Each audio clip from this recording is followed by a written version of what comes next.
You know, we're always told that failure is the key to success. It's treated like this fundamental rule of life we all have to follow. But what if that rule is expired? Today, we're going to dig into a pretty provocative idea that the entire era of learning through hardship is actually over.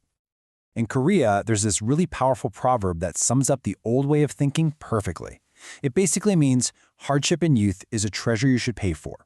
This is that core idea that struggle builds character, right? That all that toiling and difficulties and investment that's going to pay off down the road. It's a message our parents and their parents absolutely lived by. But here's the big question, and it's really the heart of what we're talking about today. In our modern world, with all our education and technology, is that still true? Or are we basically giving the next generation an old, outdated map for a world that just doesn't exist anymore? All right, so let's tackle the whole idea of failure head-on. The core argument here is that the time when failure was a necessary ingredient for progress, well, that time is over. It served its purpose, for sure, but that purpose belongs to a phase of history that we've already passed. I mean, think about it. For most of human history, progress was built on a huge mountain of trial and error. Building societies, figuring out science, creating economies, all of it took countless experiments and, yep, countless failures. Failure wasn't just some side effect. It was the main way we learned how to build the world's foundation from the ground up. Now, to really get this shift, the source material we're looking at breaks down all of human development into two separate phases. And honestly, this is where the whole argument gets really interesting. So here's the theory. Humanity has already done about 70% of its development work. That's phase one, foundation building. This was the long, tough, grinding work of creating all our basic systems and infrastructure. But now we're stepping into the final 30%, the completion phase. And this is a whole new era with a totally new set of rules. So let's break that down a bit. Phase one, our past, was all about trial and error. It was an era of struggle where, yeah, failure was just part of the deal. But phase two, our present and our future, is all about precision and knowledge.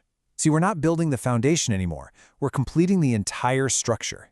And in this new era of applying what we know, failure isn't a lesson, it's a critical mistake. The source even gives us some new words for this, which is pretty cool.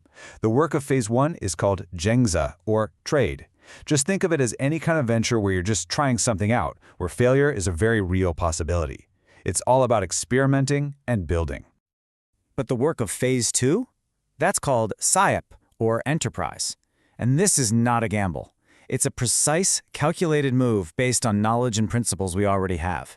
In a true enterprise, failure just isn't part of the equation.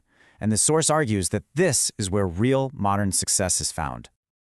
Okay, so if the very nature of work and success has changed this much, what does that mean for the new, super-educated generation? What's their calling supposed to be in this new completion phase? You know, in the past, it made perfect sense for someone to deliver newspapers to learn about hard work. But today, we've built a whole society where higher education is pretty much the standard.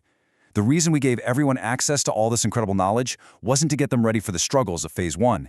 It was to give them the tools for the precision work of phase two. And this leads to the most radical, maybe even shocking statement from the source material. It says to the new generation straight up, you don't need to try to earn money. I know.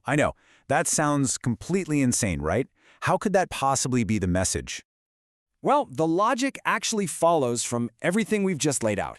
If the new generation's mission isn't to struggle for money, then what is it? The answer, according to our source, is to finally build a world that's truly made for humans to live in. So here's the crucial point. The basic material wealth of the world, it's already been generated. The economic systems, the resources, the capital, that 70% foundation is already there. The really tough, gritty work of building all that from scratch is done. The challenge for us isn't accumulation anymore, it's application. So this lays out the new mission in 3 basic steps. First, it starts with purpose. Find work that's actually meaningful and rewarding. Then you move on to design. Use all our knowledge to figure out how people can live more joyful, harmonious lives together. And finally, you build. Create a society where people can live with real dignity, not just scrape by to survive. It's a massive shift from just economic survival to a focus on humanistic design. And you know, this really changes how we look at the sacrifices of the generations before us. Our parents and grandparents didn't just struggle, they poured their entire beings into building that 70% foundation. And they did it for a reason, so that their kids wouldn't have to. They did it to create a generation of thinkers and designers who could finally finish the job of building a truly human world. So, it all leaves us with this one big question. If the old way of thinking that we have to struggle and fail is truly a thing of the past, and the new mission is to apply our knowledge to build a better world, what does that actually look like for you? What is the meaningful enterprise, that work of completion, that you specifically are equipped to build?